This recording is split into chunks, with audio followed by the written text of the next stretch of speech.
Bonjour à tous et bienvenue sur notre chaîne. Aujourd'hui, nous plongeons dans un passage fascinant de l'Évangile de Matthieu, le chapitre 12, versets 1 à 13.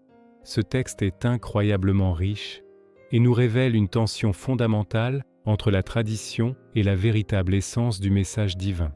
Accrochez-vous, car nous allons décortiquer ensemble comment Jésus redéfinit ce qui est vraiment important aux yeux de Dieu. L'histoire commence un jour de sabbat. Jésus et ses disciples traversent des champs de blé. Ayant faim, les disciples se mettent à cueillir des épis et à les manger. C'est un geste simple, presque anodin, n'est-ce pas? Pourtant, pour les pharisiens qui observent la scène, c'est un scandale.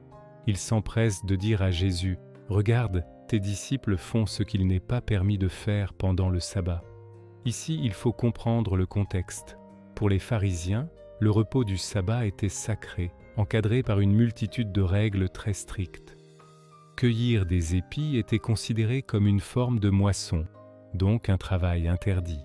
Leur réaction est immédiate, accusatrice. Ils voient une transgression de la loi, un manquement à la règle, mais ils passent à côté de l'essentiel, la faim des disciples, un besoin humain fondamental. La réponse de Jésus est magistrale. Il ne nie pas la règle, mais il la met en perspective. D'abord, il leur rappelle un épisode de l'Ancien Testament. Il leur demande « N'avez-vous pas lu ce que fit David lorsqu'il eut faim, lui et ceux qui étaient avec lui ?» Il fait référence au moment où David, en fuite, entre dans la maison de Dieu et mange les pains de proposition. Des pains sacrés que seuls les prêtres avaient le droit de consommer. Si David, une figure si respectée, a pu mettre un besoin humain urgent au-dessus d'une règle rituelle, pourquoi serait-ce différent pour ses disciples? Jésus utilise cet exemple pour élever le débat.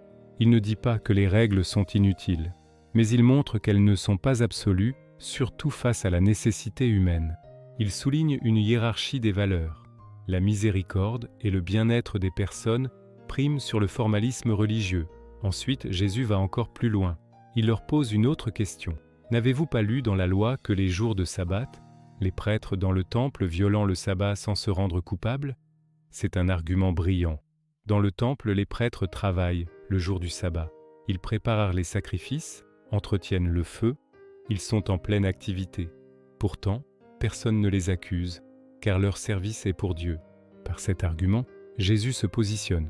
Il leur dit « Or, je vous le dis, il y a ici quelque chose de plus grand que le temple. » C'est une déclaration énorme. Il s'identifie lui-même comme étant supérieur au temple, le lieu même de la présence de Dieu sur terre. Si le service dans le temple justifie de violer le repos du sabbat, alors le service auprès de lui, le Fils de l'homme, le justifie encore plus. Il se déclare maître même du sabbat. Le sabbat a été fait pour l'homme, et non l'homme pour le sabbat. Le but de cette loi divine est le bien de l'humanité, son repos, sa restauration, et non de devenir un fardeau rigide et déconnecté de la vie. Jésus conclut cette première partie avec une phrase qui résume tout son enseignement. Si vous saviez ce que signifie « Je veux la miséricorde et non le sacrifice », vous n'auriez pas condamné des innocents. Il cite le prophète Osée. Le message est clair. Dieu valorise la compassion, l'amour, la bonté bien plus que l'observation scrupuleuse des rituels. Les pharisiens, dans leur zèle pour la loi, avaient oublié le cœur de la loi, l'amour. Ils étaient devenus des juges durs, prompts à condamner, au lieu d'être des vecteurs de la grâce de Dieu. Et comme pour illustrer parfaitement ces paroles par un acte, la scène se déplace. Jésus entre dans leur synagogue. Et là se trouve un homme qui a la main sèche, une main paralysée, atrophiée. C'est une situation tragique pour cet homme, qui est probablement incapable de travailler, marginalisé par son handicap. Mais les pharisiens ne voient pas un homme qui souffre, ils voient une opportunité de piéger Jésus. Ils lui posent une question calculée. Est-il permis de faire une guérison le jour du sabbat? Leur but n'est pas de connaître la vérité.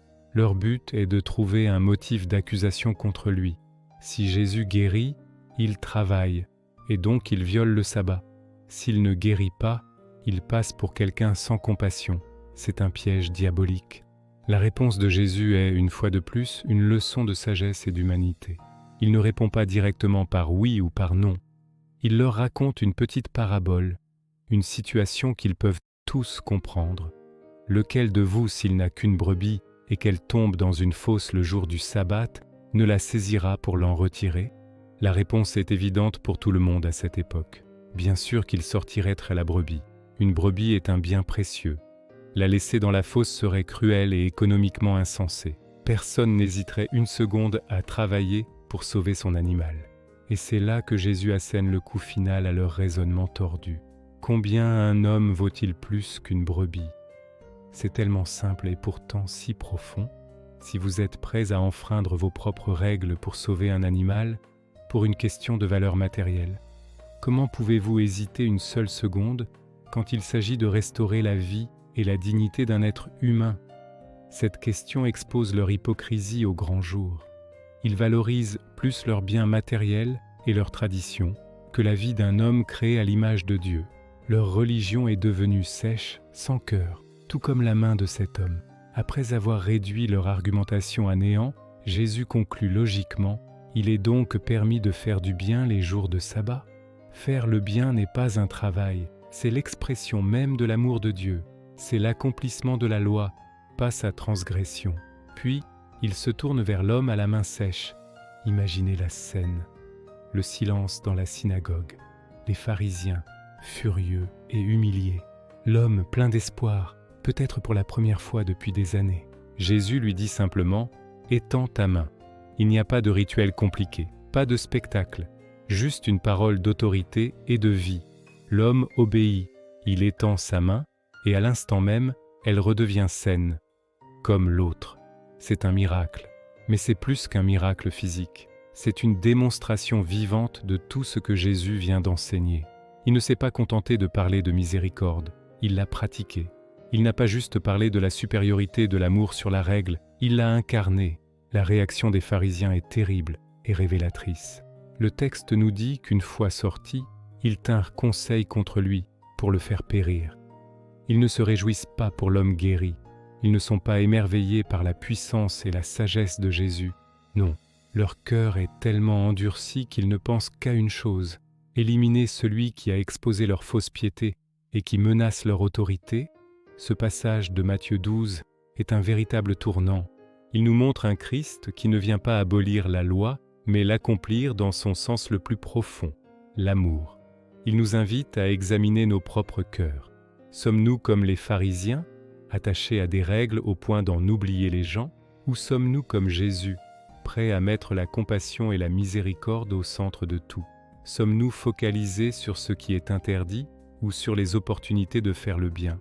C'est une invitation à passer d'une religion de règles à une relation d'amour. Une relation avec un Dieu qui se soucie de nos besoins, qui valorise chaque personne infiniment plus que n'importe quelle tradition et qui nous appelle à notre tour à être des agents de guérison et de miséricorde dans le monde. Merci d'avoir suivi cette réflexion avec moi.